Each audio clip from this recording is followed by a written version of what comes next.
guys, what's going on? Welcome to another species showcase video. In this video, obviously featuring the Barbaridactylus, the new flying reptile coming to Jurassic World Evolution 2 with today's late Cretaceous pack that's launching this morning.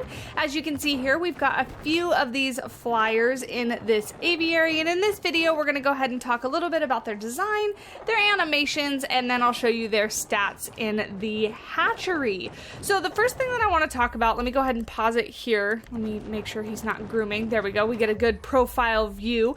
The overall design of the Barbaridactylus is pretty cool. I like the design on the head crest here. The only thing that I think would have made this guy better, I guess, is maybe not the right way to say it, but when I was looking at these guys, because I like to research the dinosaurs when they come out because I don't know too much about dinosaurs myself.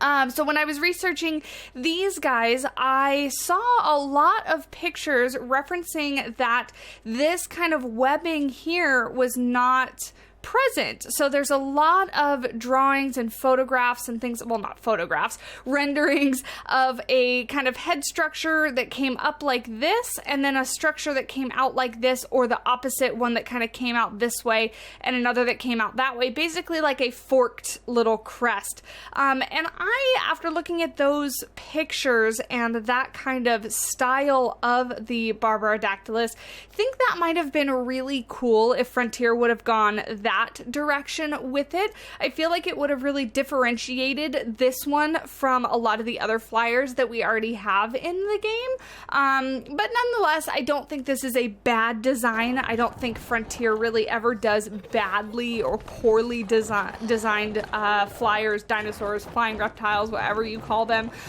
Any of the animals in the game are always very well designed. And this guy, you know, he's got that nice pattern on the crest. He's got some slight patterning on the wings. This is present on almost all of them except for the ones that don't have the pattern. This one is really, really subtle, which is nice. We can take a look at another one sitting down. And then let's see, what else do we have? We have one here with a little bit of blue, a little bit of pinks on there, and then kind of a gray throughout the wings, but you can see that same pattern is present on this one as well. What do we got up here? We have another one with like green and red. This one's really kind of contrasty with the red and the black. Very cool. This one looks like a whole mix of colors. It's got like blue and green and orange, and yeah, this one this one has a lot going on for its coloration. But yeah, that is the Barbaridactylus kind of design and some of the skin colors. These guys have one of the funniest exit animations, and I'm probably the only one that finds it funny, but I will let you guys be the judge of that. We're going to take a look at that right now, and then we'll get into some of their animations and their stats at the end. So let's go ahead and take a look at their exit animation.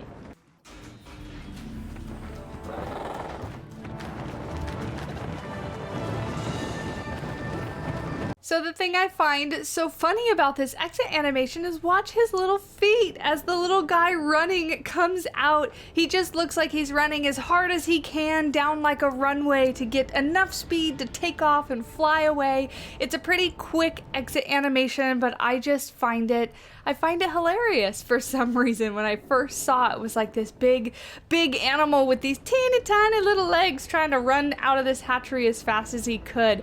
But yeah, that's the first exit animation. You can let me know if you find it as hilarious as I do. I'm sure I am alone in this, but I think it's adorable.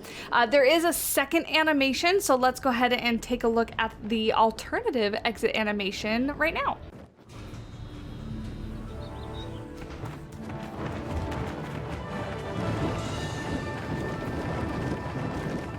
I think this second animation is really, really cool with being inside the hatchery and seeing them run out in front of you. Love this perspective. Again, you get to see those teeny tiny feet running as fast as they possibly can. But this is definitely my favorite exit animation of the two. Moving on to just some ambient and other animations, we of course have them eating out of the fish feeder. This is if they're eating on their own, and then there is an animation where one steals a fish from another one. I'll play that one again just so that you can see it again. But yeah, the little fish swims over and he kind of takes it and snatches it from his friend and then and eats it for himself. Then we have a drinking animation, just flies down, scoops up some water, very simple and expected animation there. We're going to move on to an equally as exciting one, and that would be them sleeping. They'll perch on the rocks, on the ground, wherever, tuck their little head in and then sleep, and then when they wake up, they give themselves a good shake, and then whenever they take off, they kind of shake off their body and flap their wings and get flying. We have a 2-for-1 here, so the one on the left is preening, the one on the right is doing this little call, so kind of grooming the wing flap, I guess.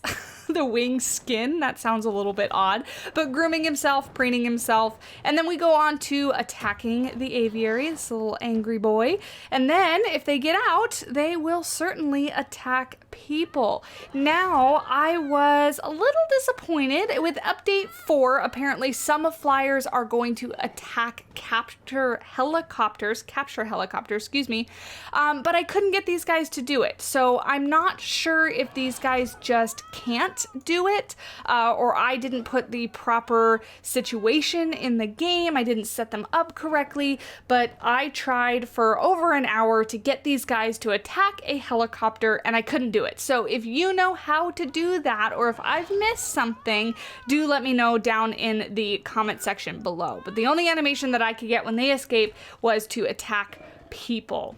And lastly, I just wanted to show you guys their stats here in the hatchery. So you can see we have the Barbaridactylus right here. I believe they are a medium-sized flyer. Yes, they're a medium-sized flyer. Here is their genome stuff. This should say flyer. Flyer needs fish, open space, sand, and water. They do like the Quetzal, which is pretty cool because they look pretty funny in the same aviary. These guys are so massive comparative to those guys. They don't like Dr. Wu hybrids, and nobody really likes the Therizinosaurus, which is a bummer because I think that's a fantastic animal. And then here are their base attributes for you. So if you want to pause that, take a closer look at it, feel free. But that is their stats in the aviary and the Barbaridactylus all together. If you guys made it this far and enjoyed the video, leaving a like and a comment down below shows YouTube that you're interacting, and it really does help me out. I greatly do appreciate it. Again, if you enjoyed, hit that subscribe button. You won't miss out on any future Jurassic World Evolution 2 content. And until next time, I will talk to you guys in the next video. Bye!